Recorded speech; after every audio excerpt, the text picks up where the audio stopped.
नमस्कार, जय जोहार। क्या आप भी गवर्नमेंट एग्जाम्स की तैयारी करना चाहते हैं? क्या आप भी मेमोरी टेक्निक्स और ट्रिक्स के जरिए बहुत ही कम समय में स्मार्ट स्टडी करना चाहते हैं? क्या आप चाहते हैं कि सीजी व्यापम टॉपर आपको पढ़ाए? तो डाउनलोड करिए योगेंद्र साहू क्लासेस ऐप। यहाँ 10 से अधिक गवर्नमेंट एग्जाम्स क्रैक करने वाले और सीजी व्यापम टॉप करने वाले योगेंद्र सर सीजीपीएससी और सीजी व्यापम के अंतर्गत होने वाले सभी एग्जाम्स की तैयारी कराएं। तो डाउनलोड करिए Yogendra Sahu classes app to be the best, learn from the best.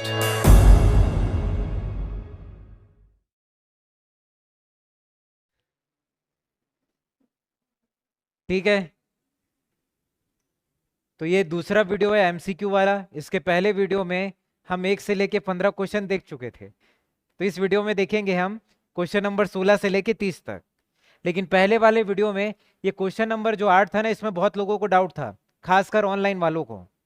तो ये क्वेश्चन को मैं एक बार फिर से एक्सप्लेन कर रहा हूँ, तो इसको कृपया ध्यान से सुनिए, ठीक है, ताकि आपको भी डाउट ना हो। तो क्वेश्चन का नाम देखो, भारत में अविश्वास प्रस्ताव के बारे में निम्नलिखित कथनों पर विचार कीजिए। भारत में अविश्वास प्रस्ताव के बारे में निम्नलिखित कथनों पर विचार कीजिए। तो देखो कथन क्या है। तो पहला कथन है, भारत के संविधान में अविश्वास प्रस्ताव का कोई उल्लेख नहीं है। क्या लिखा है? कोई उल्लेख नहीं है। किसके बारे में? अविश्वास प्रस्ताव के बारे में। तो ये जो कथन है ये बिल्कुल सही है। अविश्वास प्रस्ताव के बारे में संविधान में कोई भी उल्लेख नहीं है। दूसरा क्वेश्चन है, दूसरा कथन है, अविश्वास प्रस्ताव लोकसभा में ही पेश किया जा सकता है। क्योंकि लोकसभा में पेश किया जा सकता है, तो यह भी कथन बिल्कुल सही है, क्योंकि लोकसभा में लोग निर्वाचित होकर आते हैं, इसलिए अविश्वास प्रस्ताव कहां पेश कर सकते हैं? लोकसभा में। तो ये दोनों कथन सही हैं। तो इसका उत्तर क्या होगा? 1 और 2 दोनों। समझ गए बात? अब देखो, अविश्वास प्रस्ताव के बारे में एक बात याद रखना, अविश्वास प्रस्ताव का उल्लेख संविधान में तो नहीं है, संविधान में कहीं भी इसका उल्लेख नहीं है, लेकिन लोकसभा का नियम 198, लोकसभा का नियम 198 में इसका उल्लेख है। किसका? अविश्वास प्रस्ताव का। समझ गए? तो अविश्वास प्रस्ताव का उल्लेख संविधान में तो नहीं है, लेकिन लोकसभा के नियम 198 में इसका उल्लेख है। समझ गए बात? तो कभी क्वेश्चन आएगा अविश्वास प्रस्ताव का उल्लेख किसमें, तो बता लोगे? ठीक है। अविश्वास प्रस्ताव किसके विरुद्ध लाया जाता है पता है? मंत्री परिषद के विरुद्ध लेके आया जाता है।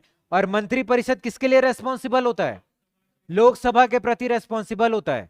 ठीक है, एज अ ग्रुप लोकसभा के लिए, और एज अ इंडिविजुअल किसके लिए? राष्ट्रपति के लिए। समझ गए इतनी बात? तो इसका आंसर क्या है? दोनों, 1 और 2। ठीक है,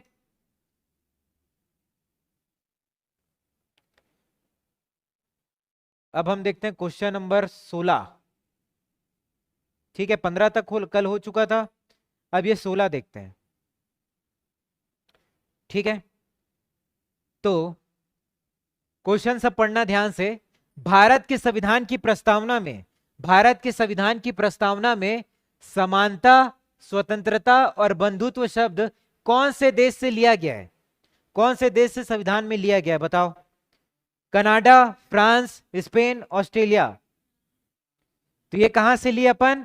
फ्रांस से। तो इसका सही उत्तर क्या होगा? फ्रांस। अब हमारे देश के संविधान में बहुत सारे देशों से कुछ ना कुछ हम लोगों ने लिया है कि नहीं?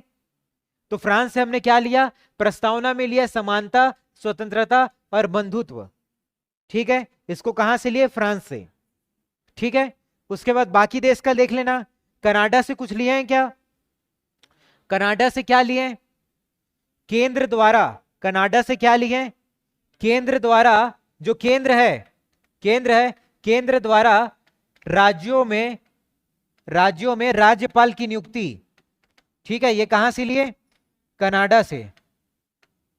केंद्र द्वारा राज्यों में राज्यपाल की नियुक्ति। हमारे हर एक राज्य में राज्यपाल है कि नहीं? तो किसको कौन चुनता है? केंद्र चुनता है। तो केंद्र द्वारा राज्यों में राज्यपाल की नियुक्ति, ये चीज अपन कहां से लिए? कनाडा से लिए।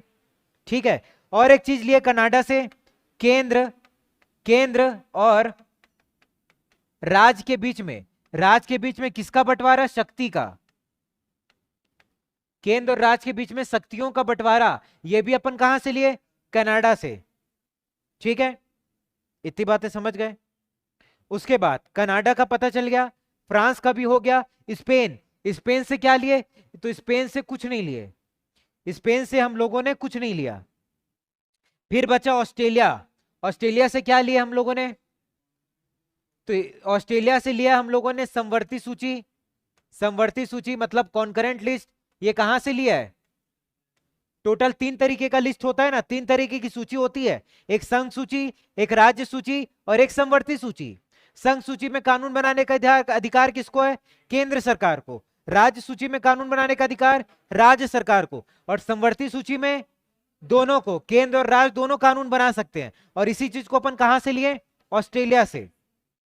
ऑस्ट्रेलिया से एक और चीज लिए थे, व्यापार एवं वाणिज्य की स्वतंत्रता। कौन सी स्वतंत्रता? व्यापार एवं वाणिज्य की स्वतंत्रता। एक चीज और लिए, क्या लिए? संयुक्त बैठक। क्या लिए? संयुक्त बैठक। संयुक्त मतलब एक साथ। तो कौन एक साथ बैठेगा? लोकसभा के लोग और राज्यसभा के लोग, ये दोनों एक साथ बैठेंगे। इसी बैठक को क्या बोलते हैं? संयुक्त बैठक। और ये भी कंसेप्ट अपन कहां से लिए? ऑस्ट्रेलिया से। संयुक्त बैठक का आर्टिकल भी अक्सर पूछा जाता है, तो इसका आर्टिकल क्या है? 108, आर्टिकल 108। समझ गए? ऑस्ट्रेलिया से एक और चीज लिए, प्रस्तावना की भाषा शैली। प्रस्तावना की क्या लिए? भाषा शैली। ठीक है, ये भी हम ऑस्ट्रेलिया से लिए। भाषा शैली क्या? जैसे प्रस्तावना का जो लैंग्वेज है ना, हम भारत के लोग भारत को संपूर्ण प्रभुत्व संपन्न समाजवादी धर्मनिरपेक्ष लोकतांत्रिक, ये जो लाइन है, ये जो मतलब लाइन का जो स्टाइल है लिखने का, ये कहां से लिए अपन? ऑस्ट्रेलिया से। लेकिन प्रस्तावना कहां से लिए? प्रस्तावना लिए अपन अमेरिका से। प्रस्तावना लिए अमेरिका से, लेकिन प्रस्तावना की भाषा शैली लिए ऑस्ट्रेलिया से। तो क्वेश्चन समझ आ गया? तो प्रस्तावना में समानता, स्वतंत्रता और बंधुत्व कहां से लिए? फ्रांस से।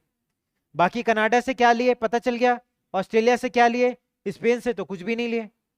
आगे देखें, समझ आया इतना?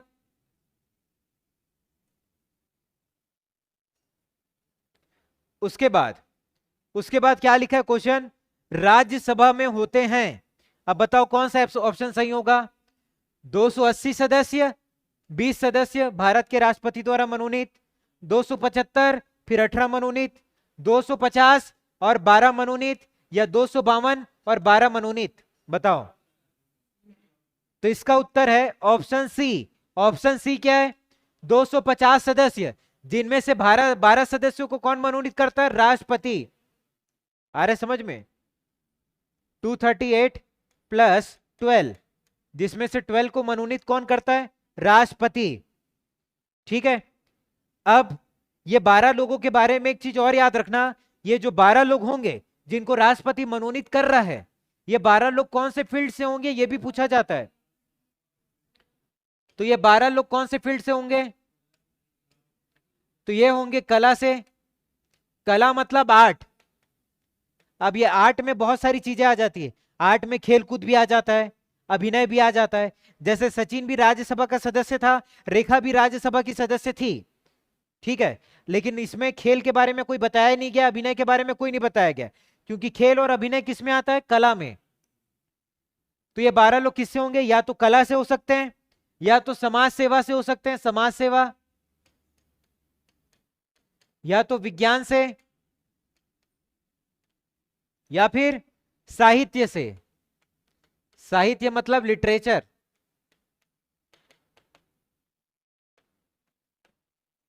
ठीक है, इतनी बातें समझ आई? तो ये 12 लोग कहां से हो सकते हैं? ये 4 फील्ड से हो सकते हैं, कला, साहित्य, समाज सेवा, विज्ञान। ठीक है, आ रहा है समझ में? मान लो सचिन राज्यसभा का सदस्य बना, सचिन राज्यसभा का सदस्य बना तो कौन से फील्ड से था? बताओ।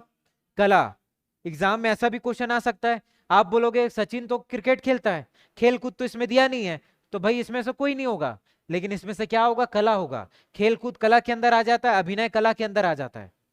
ठीक है, आगे बढ़े। तो इसका आंसर है ऑप्शन सी, 250 सदस्य और 12 मनोनीत।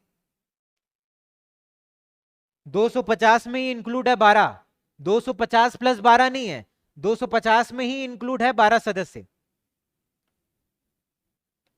फिर भारत के किस राष्ट्रपति को, भारत के किस राष्ट्रपति को मिसाइल मैन की संज्ञा दी जाती है? तो ये इसका आंसर तो सबको पता होगा, बताओ क्या है? एपीजे अब्दुल कलाम। तो डॉक्टर एपीजे अब्दुल कलाम को मिसाइल मैन की संज्ञा दी जाती है। ठीक है, एपीजे अब्दुल कलाम के बारे में एक बात और याद रखना, ये पहले वैज्ञानिक है, पहले वैज्ञानिक है जिनको राष्ट्रपति बनाया गया। ठीक है, पहले वैज्ञानिक है जिनको क्या बनाया गया? राष्ट्रपति। ठीक है, इतना याद रहेगा, पहले वैज्ञानिक है जिनको राष्ट्रपति बनाया गया है। राष्ट्रपति का नाम लाइन से याद मैंने करवाया है, तो वो वीडियो जाके देख लेना। ठीक है,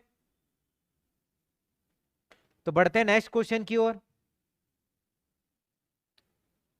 भारतीय संविधान की निम्न में दी गई अनुसूचियों में से कौन सा एक राज्य के नामों की सूची तथा उनके राज्य क्षेत्रों का ब्यौरा देती है?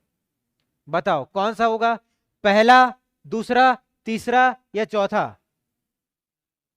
ठीक है, क्वेश्चन क्या है, कौन सी अनुसूची में यह लिखा गया है कि राज्य के नामों की सूची तथा उनके राज्य क्षेत्रों का ब्यौरा देती है? तो इसका उत्तर है पहला। ठीक है, आंसर क्या है? पहला। पहले अनुसूची में राज्य के नाम और उसके क्षेत्रों के बारे में ब्यौरा देता है। ठीक है, इतनी बातें आपको याद रहेंगी। अब ये दूसरा, तीसरा, चौथा क्या वो भी देख लेते हैं। सारे अनुसूची के नाम याद है आपको?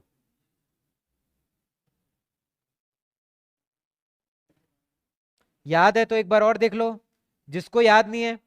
ठीक है, तो मैं टोटल 12 अनुसूची बता रहा हूं, क्लियर है?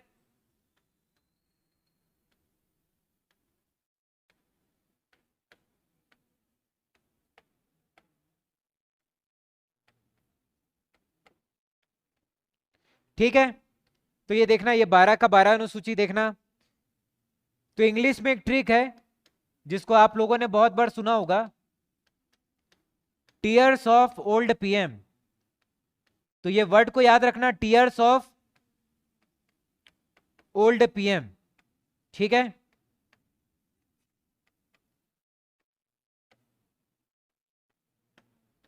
कई लोगों ने इसको पहले भी पढ़ा होगा, आप एक बार और पढ़ लेना, इससे आपको सारी अनुसूची याद रहेगी। बस वर्ड क्या याद रखना है? वर्ड याद रखना है टीयर्स ऑफ ओल्ड पीएम। ठीक है, ये वर्ड को आपको याद रखना है, टीयर्स ऑफ ओल्ड पीएम, याद रहेगा? टीयर्स ऑफ ओल्ड पीएम, बूढ़े प्रधानमंत्री के आंसू। ठीक है, याद रहेगा? अब ये टीयर्स ऑफ ओल्ड पीएम, ये इतना वर्ड याद है तो आपको 12 का 12 अनुसूची याद है। अब देखो कैसे, तो टीयर्स का मतलब होता है territories and state, territories and state. ठीक है, स्टेट का मतलब राज्य और टेरिटरी का मतलब क्षेत्र। ठीक है, तो यहां पर हिंदी में क्या लिख सकते हो? राज्य और उसके क्षेत्र। ठीक है, आ रहा है समझ में? राज्य और उसके क्षेत्र। पहले अनुसूची में इसके बारे में ही बात किया गया है। तो टी का मतलब टेरिटरीज एंड स्टेट, याद रखोगे। ई का मतलब क्या है? इमोल्यूमेंट्स। इमोल्यूमेंट्स का मतलब क्या होता है? वेतन, हिंदी में इसको बोलते हैं वेतन, इमोल्यूमेंट्स का मतलब। फिर ए का मतलब क्या है? ए का मतलब है एफर्मेशन, एफर्मेशन जिसको हिंदी में बोलेंगे शपथ। तो शेड्यूल 3 में शपथ के बारे में बताया गया है। फिर 4 में क्या लिखा है? आर, तो आर से क्या होगा? राज्यसभा, राज्यसभा, राज्यसभा में सीटों का आवंटन। ठीक है, तो ये लिख लेना। एस का मतलब क्या है? Schedule areas, schedule areas. ठीक है, हिंदी में बोलेंगे अनुसूचित क्षेत्र, अनुसूचित क्षेत्र। ठीक है, फिर शेड्यूल 6 में ओ लिखा है, ओ का मतलब क्या है? Other, other tribal areas. इसका मतलब होता है अन्य जनजाति क्षेत्र, अन्य जनजाति क्षेत्र, अदर ट्राइबल एरियाज, अन्य जनजाति क्षेत्र। 7 का मतलब क्या होता है? 7 में लिखा है एफ, तो एफ का मतलब है फेडरल लिस्ट, और लिस्ट बोले तो सूची। सूची में 3 सूची आ जाएगा, संघ सूची, राज्य सूची, संवर्ती सूची, जिसमें संवर्ती सूची कहां से लिए? ऑस्ट्रेलिया से लिए। ओ का मतलब आ जाता है ऑफिशियल लैंग्वेज, भाषा। संविधान में कितनी भाषाओं को मान्यता दिया गया है? 22 भाषाओं को। पहले कितनी भाषा को मान्यता दिया गया था? पहले 14, और अभी कितने भाषा को है? वर्तमान में 22 भाषाओं को मान्यता दिया गया है, ठीक है। बाद में जाके 8 भाषाएं जुड़ चुकी थी, पहले 14 थी, बाद में जाके 8 जुड़ा, तो अभी वर्तमान में कितनी भाषाएं? 22। और इन 22 भाषाओं में इंग्लिश भाषा नहीं है, छत्तीसगढ़ी भाषा है, वो भी नहीं है। फिर एल से है लैंड रिफॉर्म्स, हिंदी में बोलेंगे भूमि सुधार, ठीक है। डी का मतलब है डिफेक्शन, ठीक है। आ रहा समझ में? एंटी डिफेक्शन लॉ, इसका हिंदी में मतलब होता है दल बदल कानून, ठीक है। पी का मतलब होता है पंचायत, पी का मतलब होता है पंचायत, और एम का मतलब होता है म्युनिसिपैलिटी। पंचायत को हिंदी में भी पंचायत ही बोलेंगे, और म्युनिसिपैलिटी को नगरीय निकाय। इतना याद रहेगा? तो यहां से आपको 12 अनुसूची एक बार में याद हो जाएगा। क्या वर्ड याद रखना है? टीयर्स ऑफ ओल्ड पीएम, ठीक है। देख लो जिसको फोटो लेना है।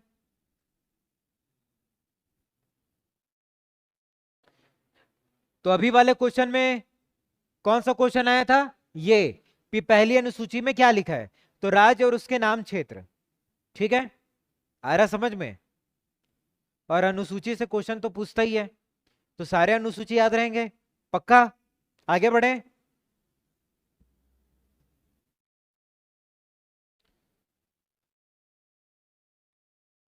अब देखते हैं क्वेश्चन 20, ठीक है। तो क्वेश्चन 20 में लिखा है सूची 1 और सूची 2 के साथ सम्मिलित कीजिए। सूची 1 को सूची 2 के साथ सम्मिलित कीजिए, मतलब मैच द फॉलोइंग दिया है, ठीक है। अब देखो ए पॉइंट में क्या लिखा है? विधानता नए राज्यों को शामिल करना, नए राज्यों को शामिल करना। अब इसका आर्टिकल कौन सा होगा? तो इसका है आर्टिकल 2, नए राज्यों को शामिल करना, ठीक है। फिर लिखा है समता का अधिकार, समता को ही समानता भी बोलते हैं, तो समानता का अधिकार का आर्टिकल कौन सा होगा? आर्टिकल 14, ठीक है। गिरफ्तारी और निरोध से संरक्षण, तो इसका आर्टिकल कौन सा है? 22। आर्टिकल 22 कौन सा है? कौन से भाग में आता है? भाग 3 में आता है, मौलिक अधिकार। राष्ट्रपति को विधेयक को अनुमति देने का अधिकार, तो ये लास्ट वाला कौन सा बच गया? आर्टिकल 111, ठीक है, याद रहेगा। अब इसमें से ना एक आर्टिकल के बारे में देख लेना, अनुच्छेद 2। अनुच्छेद 2 में क्या बोला है? नए राज्यों की स्थापना, ठीक है। तो अनुच्छेद 2 में क्या बोला है? अनुच्छेद 2 और अनुच्छेद 3 याद रखना। अनुच्छेद 2 और अनुच्छेद 3 में दोनों में एक ही बात बोला है, नए राज्यों की स्थापना। अनुच्छेद 2 में भी नए राज्यों की स्थापना बोलता है, अनुच्छेद 3 में भी नए राज्यों की स्थापना बोलता है, ठीक है। अब दोनों में नए राज्यों की स्थापना बोलता है, तो डिफरेंस क्या है? अब जैसे देखना, ये हमारा भारत देश है, भारत जैसे दिख तो नहीं रहा है, लेकिन ये क्या है? भारत देश है, ठीक है। अब भारत देश के बाहर यहां पर क्या है? पाकिस्तान है, पाकिस्तान। अब मुझे इंडिया का कोई स्टेट बनाना है, पाकिस्तान को, पाकिस्तान को इंडिया का स्टेट बनाना है, ठीक है। पाकिस्तान को इंडिया का स्टेट बनाना है, तो मैं आर्टिकल 2 का यूज करूंगा, क्योंकि ये क्या है? मेरे देश के बाहर है। मेरे देश के बाहर अगर मेरे को किसी को भी स्टेट बनाना है, तो मैं आर्टिकल 2 का यूज करूंगा। फिर यहां पर छत्तीसगढ़ है, छत्तीसगढ़ को मैं तोड़ के 2 स्टेट और बना दिया। अभी नाम छत्तीसगढ़ है स्टेट का, मैं इसको तोड़ के एक दुर्ग स्टेट और एक रायपुर स्टेट बना दिया, तो ये इंडिया के अंदर है छत्तीसगढ़। अगर इंडिया के अंदर मुझे किसी को स्टेट बनाना है, तो मैं आर्टिकल 3 का यूज करूंगा। इंडिया के बाहर आर्टिकल 2, इंडिया के अंदर आर्टिकल 3। समझ गए बात? तो इसको कैसे याद रखना, आर्टिकल 2 में एक्सटर्नल क्या लिखा है, एक्सटर्नल मतलब बाहरी, और आर्टिकल 3 में इंटरनल, इंटरनल मतलब आंतरिक। अब लोग इसमें भी कंफ्यूजन हो जाते हैं कि भैया 2 वाला बाहर वाला है कि 3 वाला अंदर वाला है, ऐसा करके इसमें भी कंफ्यूज होते हैं। तो इसका कंफ्यूजन ये दूर करना कि यहां पर एक्सटर्नल किससे, कौन से वर्ड से चालू होता है, ई से, और इंटरनल कौन से वर्ड से चालू होता है, आई से।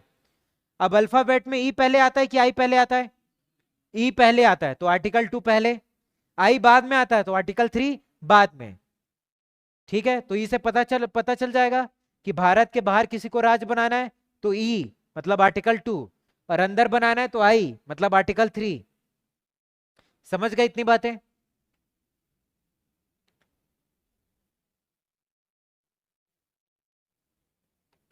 अब क्वेश्चन नंबर 21। तो 21 में लिखा है सूची एक्स को सूची वाई के साथ सुमिलित कीजिए। ठीक है, सूची एक्स को सूची वाई के साथ। अब देखो, अब इसमें क्या लिखा है, संविधान सभा के पहले उपाध्यक्ष कौन है। अध्यक्ष नहीं पूछा, उपाध्यक्ष के बारे में पूछा है। संविधान सभा के पहले उपाध्यक्ष कौन है? तो वीटी कृष्णमाचारी, जवाहरलाल नेहरू, के एम मुंशी और एच सी मुखर्जी। तो इसको मैंने जब मेकिंग ऑफ कॉन्स्टिट्यूशन पढ़ाया था उसमें बताया था। ठीक है, बताया था कि नहीं? तो संविधान सभा के पहले उपाध्यक्ष कौन है? एच सी मुखर्जी, तो ऑप्शन ए। ठीक है, उसके बाद प्रारूप समिति के मूलतः एकमात्र कांग्रेसी सदस्य, तो एकमात्र कांग्रेसी सदस्य कौन होंगे? के एम मुंशी। प्रारूप समिति में टोटल मेंबर कितने थे? प्रारूप समिति में टोटल 7 मेंबर थे। कितने मेंबर थे? 7। उन 7 में से एक कौन था? के एम मुंशी, जो कि किससे थे? कांग्रेस के थे। तो प्रारूप समिति के मूलतः एकमात्र कांग्रेसी सदस्य कौन है? के एम मुंशी।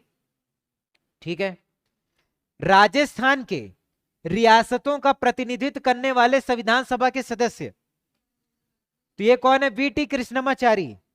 याद रहेगा, वीटी कृष्णमाचारी। अब बताओ,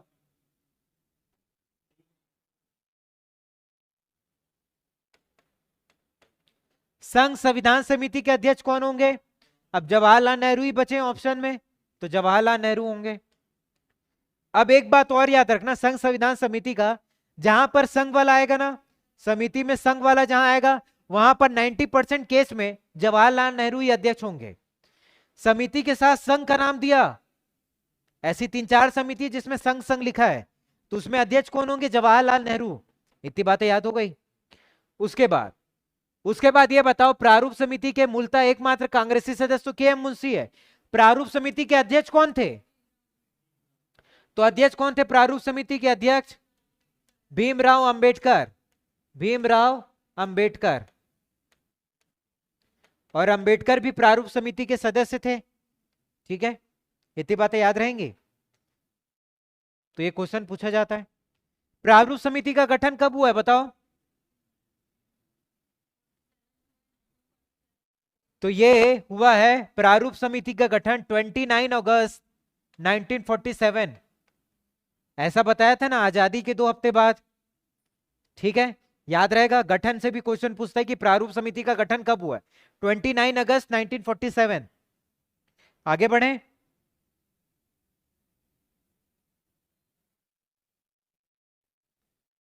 उसके बाद ये बोला है, किस अधिनियम के द्वारा ब्रिटिश संसद ने चाय और चीनी के साथ व्यापार को छोड़कर ईस्ट इंडिया कंपनी के भारत के साथ व्यापारिक एकाधिकार को समाप्त कर दिया? ठीक है, तो बताओ कौन सा है?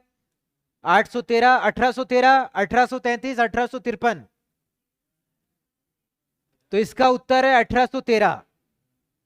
ब्रिटिश ईस्ट इंडिया कंपनी भारत आई थी, तो ब्रिटिश ईस्ट इंडिया कंपनी जब भारत आई थी तो ये कौन सी कंपनी है? British East India company Britain की कंपनी है ना, ब्रिटेन की कंपनी है ब्रिटिश ईस्ट इंडिया कंपनी। जब ये भारत आई थी तो ब्रिटेन की जो रानी थी, रानी एलिजाबेथ, उसने इस कंपनी को क्या दिया था? एकाधिकार। क्या दिया था? एकाधिकार को इंग्लिश में क्या बोलते हैं? मोनोपोली। कि ब्रिटेन से सिर्फ आप ही जाओगे, ब्रिटेन से भारत कौन सी कंपनी जाएगी? सिर्फ आप, आपके अलावा कोई और नहीं जाएगा। तो कंपनी को क्या मिला है? मोनोपोली, मतलब एकाधिकार मिला है। सिर्फ आप हो, आपके अलावा और कोई नहीं है, ऐसा करके।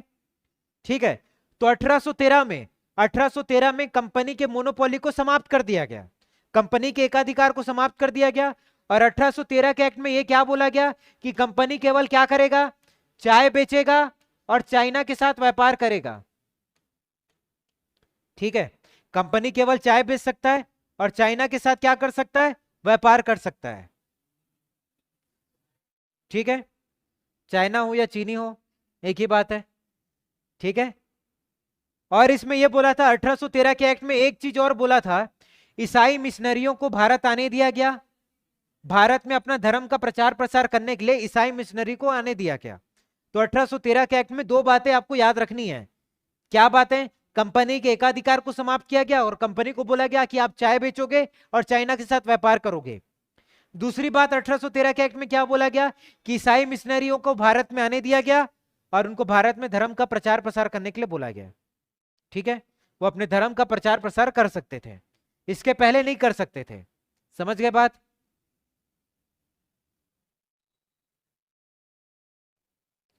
उसके बाद क्वेश्चन नंबर 23, केंद्र में द्वैध शासन, तो द्वैध शासन को अंडरलाइन करना। केंद्र में द्वैध शासन किस अधिनियम के अंतर्गत स्थापित किया गया है?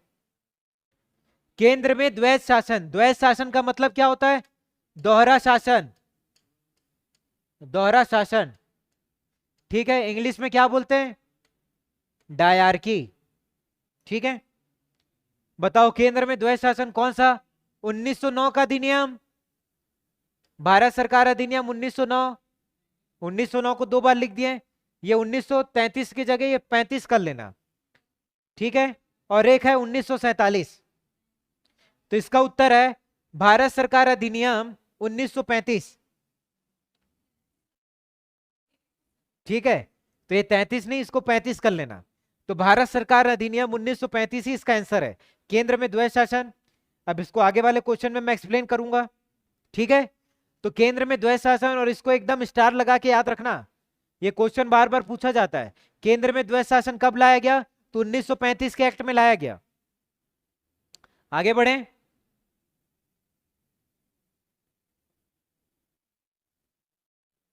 फिर नेक्स्ट क्वेश्चन है, ब्रिटिश भारत में सांप्रदायिक प्रतिनिधित्व, सांप्रदायिक प्रतिनिधित्व की व्यवस्था निम्न से किस अधिनियम के द्वारा की गई? तो बताओ 1892 वाला एक्ट था कि 1909 वाला था कि 1919 वाला था? तो ये इसका आंसर है मार्ले मिंटो सुधार 1909। याद रहेगा, मार्ले मिंटो सुधार 1909।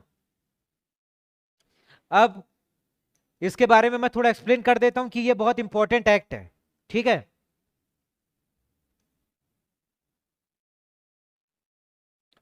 तो देखना, एक तरफ हम लिखेंगे 1909, एक तरफ लिखेंगे 1919 और एक तरफ लिखेंगे 1935। ये तीनों एक्ट के बारे में जानकारी होना चाहिए आपको, ये तीनों एक्ट सबसे इंपॉर्टेंट एक्ट है।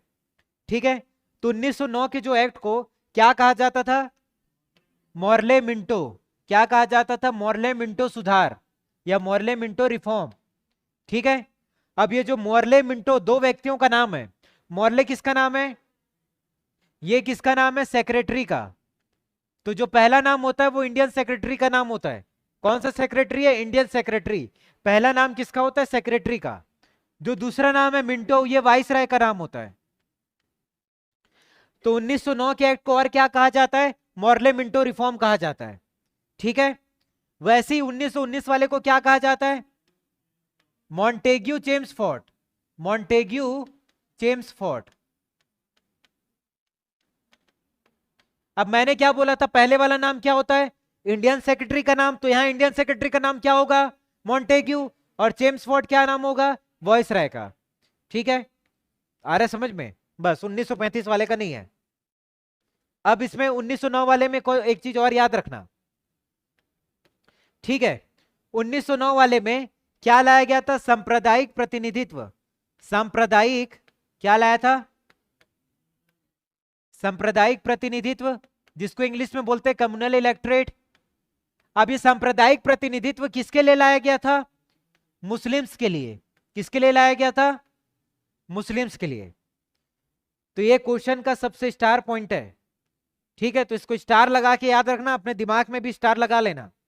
तो 1909 के एक्ट में ये याद रखना, सांप्रदायिक प्रतिनिधित्व किस लिए लाया गया था? मुस्लिम्स के लिए। अब इसका मतलब क्या है कि कोई भी मुस्लिम नेता चुनाव में खड़ा होता था तो उसको वोट कौन देगा? सिर्फ मुस्लिम्स।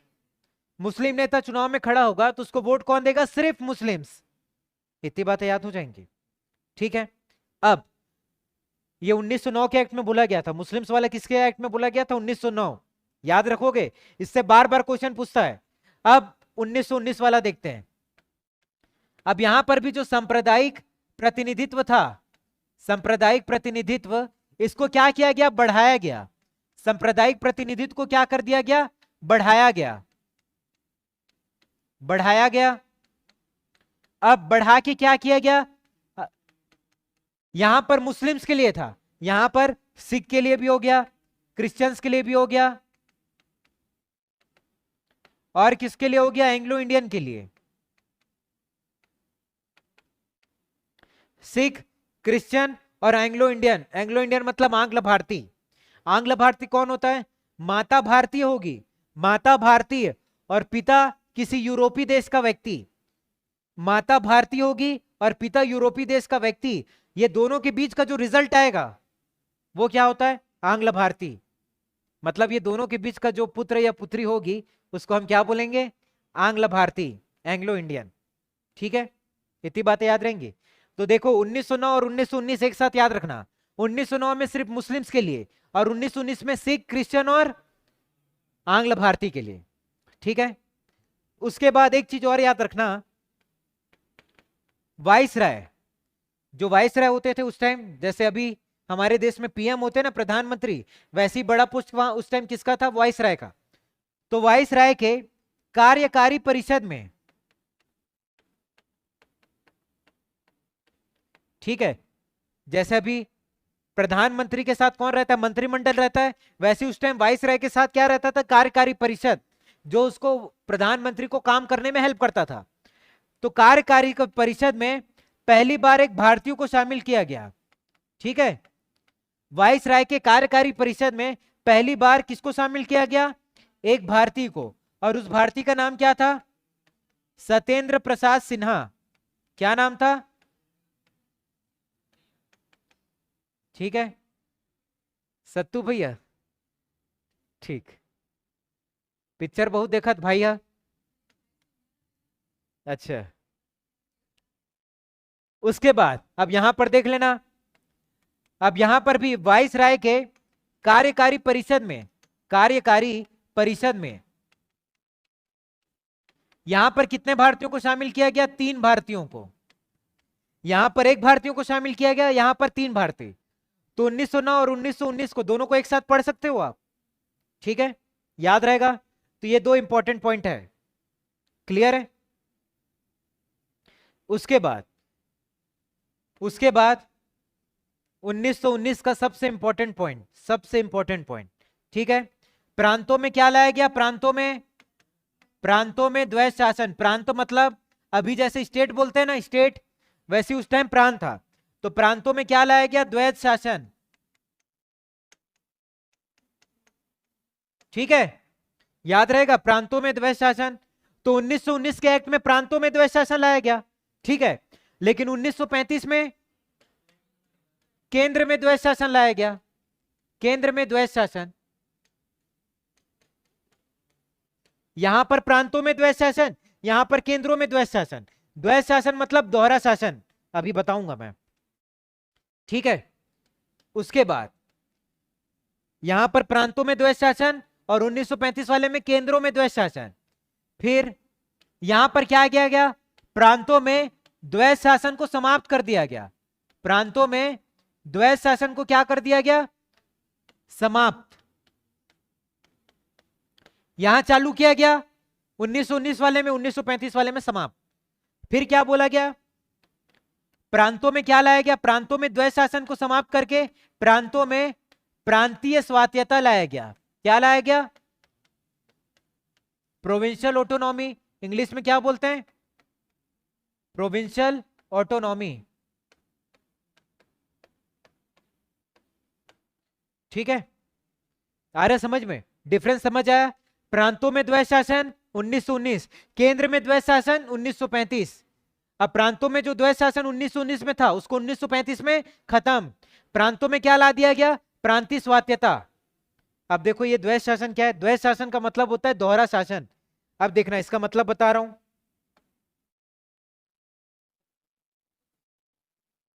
क्या हो गया? ठीक है, अब देखो एक होता था केंद्र और एक होता था प्रांत। ठीक है, अब मैं यहां पर क्या बोल रहा हूं? प्रांतों में द्वैध शासन। प्रांतों में द्वैध शासन मतलब दोहरा शासन। दोहरा शासन मतलब दो लोगों का शासन। अब दो लोगों का शासन किसका रहेगा? एक भारतीय इंडियंस का रहेगा प्लस ब्रिटिशर्स का। तो दो लोग हो गए ना भाई प्रांतों में, तो प्रांतों में द्वैध शासन हो गया। केंद्र में क्या था? यहां पर केंद्र में सिर्फ ब्रिटिशर्स। समझे बात? ये देखो इसको पहले, केंद्र में सिर्फ ब्रिटिशर्स का शासन था।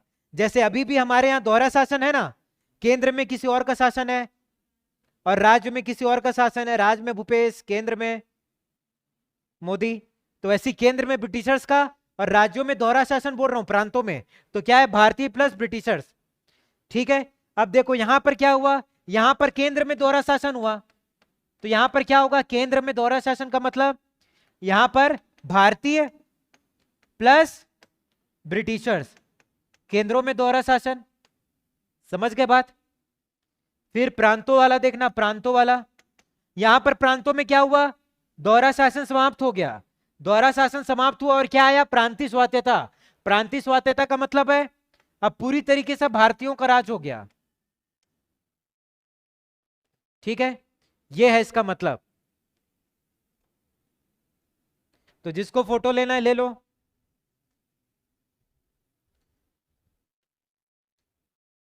याद हो जाएगा ये? पक्का समझ आया?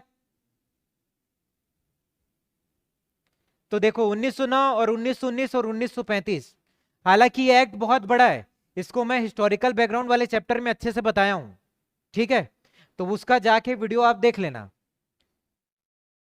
इतना समझ आया? अब देखो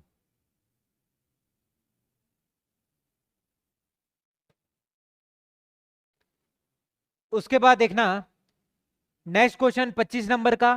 भारत के संविधान के किस अनुच्छेद के अंतर्गत भारत के उच्चतम न्यायालय, उच्चतम न्यायालय मतलब सुप्रीम कोर्ट, तो भारत के संविधान के किस अनुच्छेद के अंतर्गत भारत का सुप्रीम कोर्ट नागरिकों के मूल अधिकारों के प्रवर्तन के लिए विभिन्न रिट जारी करने का अधिकार रखता है?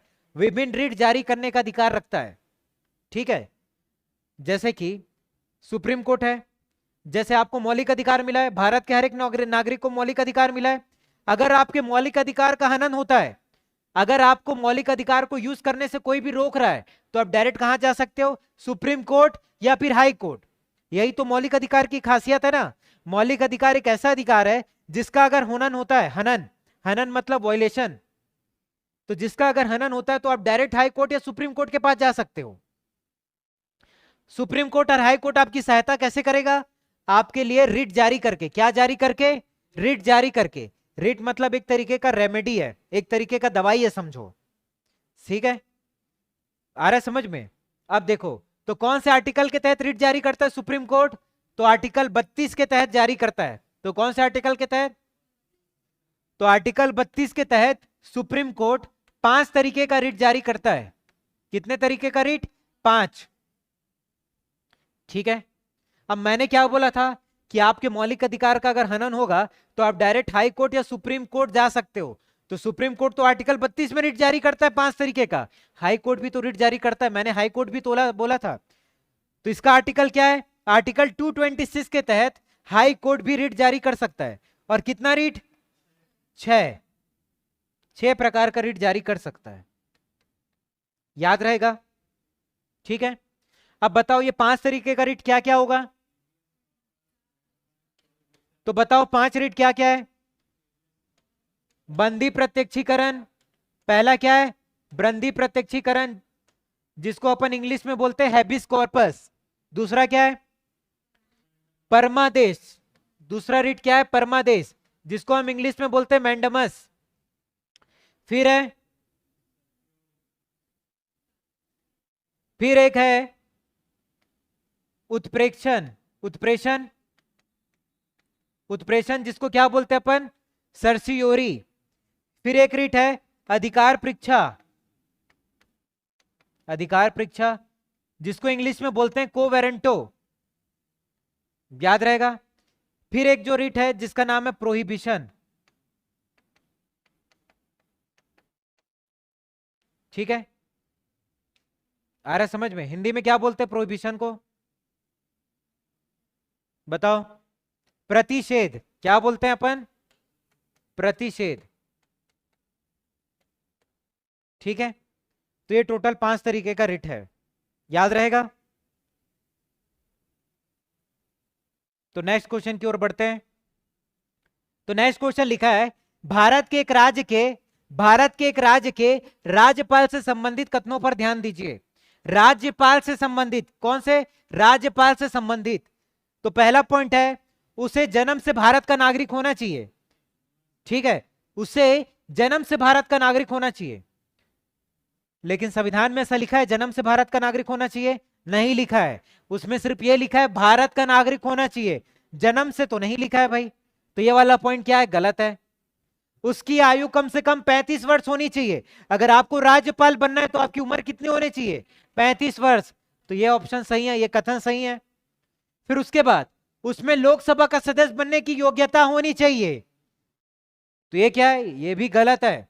राष्ट्रपति के लिए लिखा है कि लोकसभा का सदस्य बनना चाहिए, लोकसभा का सदस्य बनने की योग्यता होनी चाहिए, राष्ट्रपति के लिए लिखा है, गवर्नर के लिए तो ऐसा नहीं लिखा है।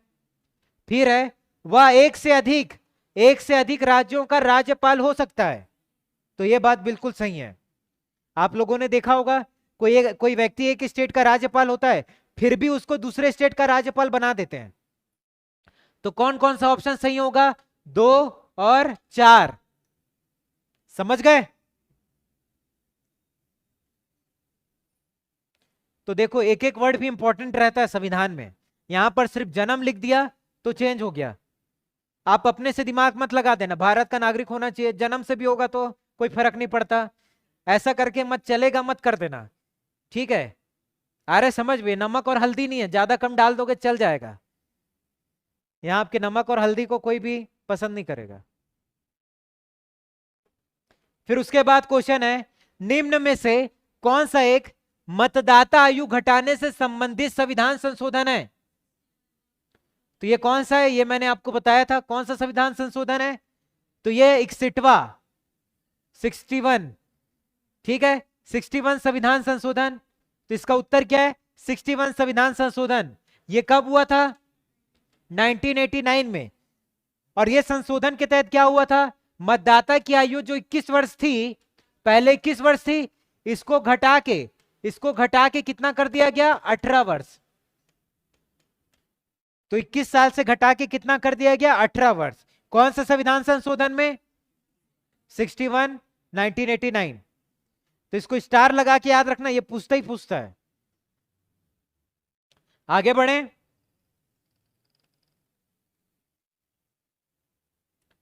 उसके बाद भारतीय संविधान का संरक्षक किसे कहा गया है? संरक्षक, कस्टोडियन किसको कहा गया भारतीय संविधान का? तो संसद, राष्ट्रपति, सर्वोच्च न्यायालय, इनमें से कोई नहीं।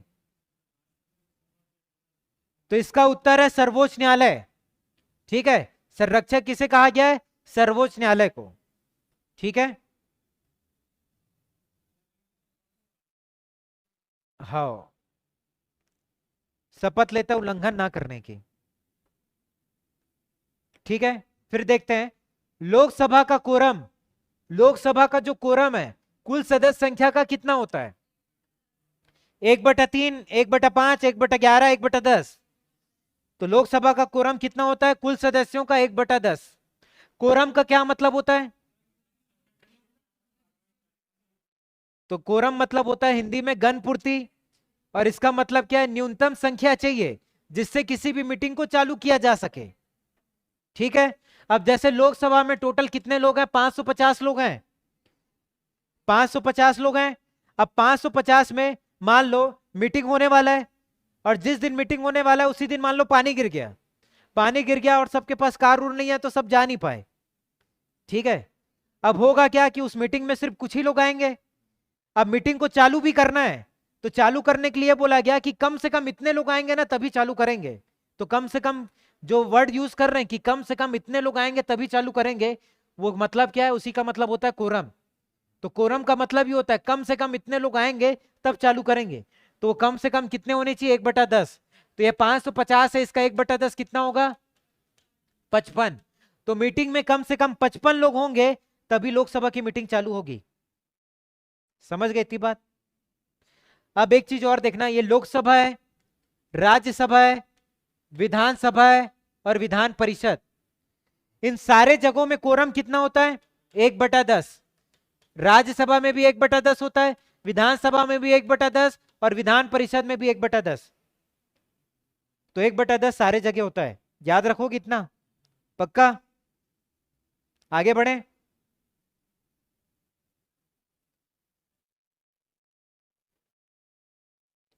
उसके बाद लास्ट क्वेश्चन, भारत के राष्ट्रपति पॉकेट वीटो के तहत किस विधेयक को कितनी अवधि तक अपने विचार के लिए रख सकते हैं। विधेयक मतलब इंग्लिश में क्या बोलता है, बिल। ठीक है, तो भारत के राष्ट्रपति पॉकेट वीटो के तहत किस विधेयक को कितनी अवधि तक अपने पास रख सकते हैं, 1 महीना, 6 महीना, 12 महीना, अनिश्चित अवधि। तो इसका उत्तर है अनिश्चित अवधि। तो राष्ट्रपति के पास वीटो पावर होता है, और कितना वीटो पावर है उसके पास, 3। एक होता है एब्सोल्यूट वीटो, एक होता है सस्पेंसिव वीटो, और एक वीटो होता है पॉकेट वीटो। एब्सोल्यूट वीटो को अत्यंतिक निषेधाधिकार भी बोलते हैं हिंदी में, सस्पेंसिव वीटो को निलंबनकारी निषेधाधिकार, और पॉकेट वीटो को जेबी वीटो, हिंदी में ऐसा बोलते हैं। एब्सोल्यूट वीटो का मतलब क्या होता है, अब देखो राज्यसभा या लोकसभा दोनों ने किसी विधेयक को किसके पास भेजा, प्रेसिडेंट के पास। कोई बिल को साइन करने के लिए किसके पास भेजा, प्रेसिडेंट के पास। तो प्रेसिडेंट इस विधेयक को क्या कर सकता है, मना कर सकता है। और ये जो उसको पास मना करने का जो पावर है, उसी पावर को बोलते हैं एब्सोल्यूट वीटो। एब्सोल्यूट मतलब कंप्लीटली। तो किसी भी विधेयक को राष्ट्रपति मना कर सकता है, कौन से वीटो के तहत, एब्सोल्यूट वीटो के तहत। विधेयक को साइन करने से क्या कर सकता है, मना कर सकता है, संविधान संशोधन विधेयक को छोड़ के। संविधान संशोधन विधेयक आ गया, उसको मना नहीं कर सकता, उसको तो साइन करना ही पड़ेगा। ठीक है, तो एब्सोल्यूट वीटो का मतलब क्या है, राष्ट्रपति के पास पावर है, विधेयक को मना कर सकता है। बस इतना याद रखना, राष्ट्रपति के पास पावर है, विधेयक को मना कर सकता है। सस्पेंसिव वीटो में क्या कर सकता है, विधेयक को एक बार पुनः विचार के लिए भेज सकता है। पुनः विचार, इस विधेयक के बारे में फिर से आप सोच के मुझे भेजो, ऐसा बोल सकता है। तो सस्पेंसिव वीटो में पुनः विचार के लिए भेज सकता है। जेबी पॉकेट वीटो में क्या कर सकता है, तो राष्ट्रपति क्या करता है, जो भी विधेयक आता है उसको अपने पॉकेट में रख लेता है। पॉकेट में कब तक रखे रहेगा इसका कोई भी जानकारी नहीं है किसी को, इसीलिए क्या बोलते हैं, अनिश्चित अवधि तक उसको अपने पॉकेट में रख सकता है। पॉकेट में नहीं रखता, ऐसा बोला गया, पॉकेट में रख लिया। तो इसका मतलब क्या होता है, पॉकेट वीटो में ना तो वो हां बोलेगा, ना तो ये ना बोलेगा, और ना ही पुनः विचार के लिए लौटाएगा। ना हां बोल रहा है, ना बोल रहा है, ना पुनः विचार के लिए लौटा रहा है। ठीक है, जब उसका मन होगा तभी उसको हां बोलेगा, जब उसका मन होगा तब ना बोलेगा। तो इसको क्या बोलते हैं, पॉकेट वीटो। तो इसका मतलब यह बोला गया है कि राष्ट्रपति ने क्या किया, किसी विधेयक को अपने पॉकेट में रख लिया, अब वो कब अपने पॉकेट से निकालेगा पता नहीं। ठीक है, इसलिए क्या बोला है, अनिश्चित अवधि। तो यहां तक 30 क्वेश्चन खत्म होते हैं। उम्मीद करता हूं कि ये सारे 30 क्वेश्चन आपको समझ आए होंगे, और आपके आने वाले आगामी परीक्षा में ये बहुत इंपॉर्टेंट है।